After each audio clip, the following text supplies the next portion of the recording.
Welcome my dear students. आज class 10th का geography का चैप्टर 3 हम स्टार्ट कर रहे हैं, जिसका टाइटल वाटर रिसोर्सेज है।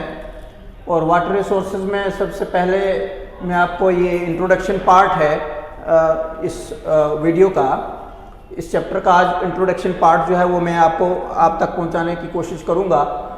कि सबसे पहले हमने जो फर्स्ट चैप्टर पढ़ा था, रिसोर्सेज का जो चैप्टर हमने फर्स्ट पढ़ा था, उसमें हमने रिसोर्सेज के बारे में डिस्कस किया था। बड़े कॉम्प्रिहेंसिव तरीके से हमने वो रिसोर्सेज को डिस्कस किया। इसी तरह से आज वाटर रिसोर्सेज भी एक हमारे पास एक रिसोर्स है, जिसको हम एक इलेबोरेटिव तरीके से जो है इस चैप्टर को डिस्कस करेंगे। सबसे पहले इंट्रोडक्शन में मैं आपको ये कहना चाहूँगा कि वाटर रिसोर्सेज में देखिए 3/4 of our surface is covered with water. हमारा जो अर्थ है उसका 3/4 हिस्सा जो है वो पानी से घिरा हुआ है।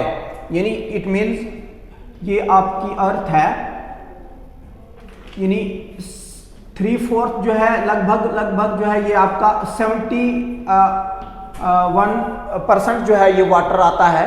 71% जो अर्थ सरफेस है is covered with water.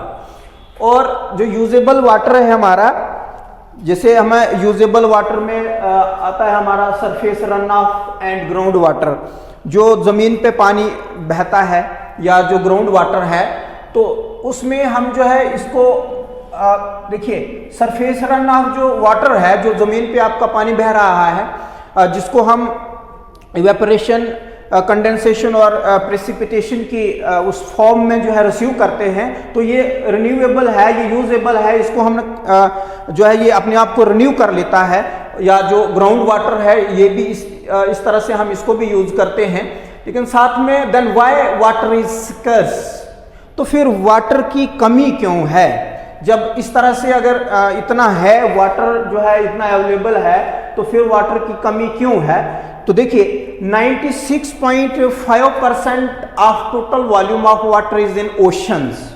Because of this reason, क्योंकि हमारा जो 96.5% जो वाटर है वो ओशंस में है, और only we have 25% is fresh water. हमारे पास 25% जो है वो फ्रेश वाटर रहता है। 70% fresh water occurs as ice sheets. हमारा जो 70% जो वाटर है वो आइस शीट्स में, मीन्स ग्लेशियर्स, जो आपके आइस शीट्स हैं, जो बर्फ वगैरह जो पिघलती है, उनसे हमें मिलता है। जैसे यहाँ पे एक इंपॉर्टेंट बात है कि India receives nearly 4% of global precipitation and ranks 133 in terms of water availability of person per annum.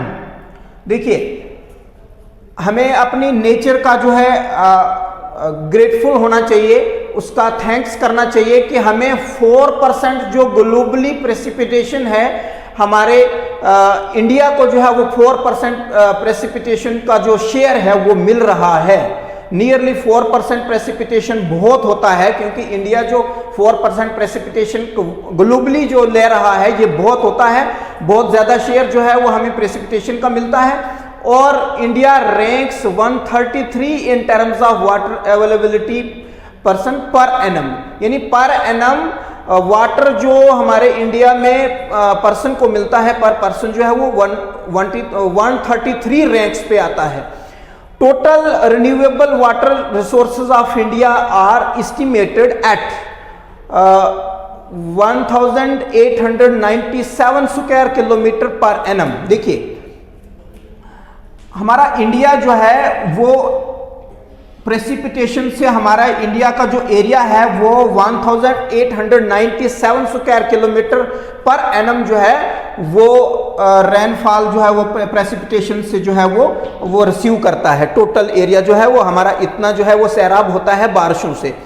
और अब एक ग्लोबली जो रिपोर्ट है, एक एस्टीमेट लगाया गया है ग्लोबल रिपोर्ट के मुताबिक बाय 2025, यानी 2025 तक क्या होगा, large part of world will be absolute water security.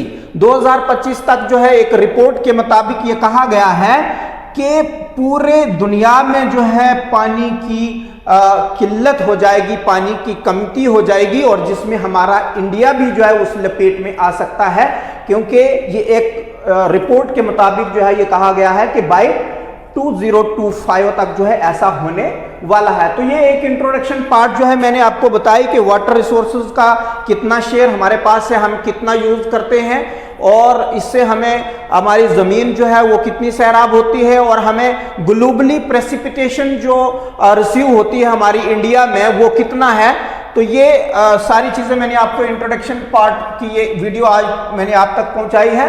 Next जो इसका टॉपिक होगा इंशाल्लाह हम उसको नेक्स्ट वीडियो में डिस्कस करेंगे। इसके साथ ही थैंक यू वेरी मच।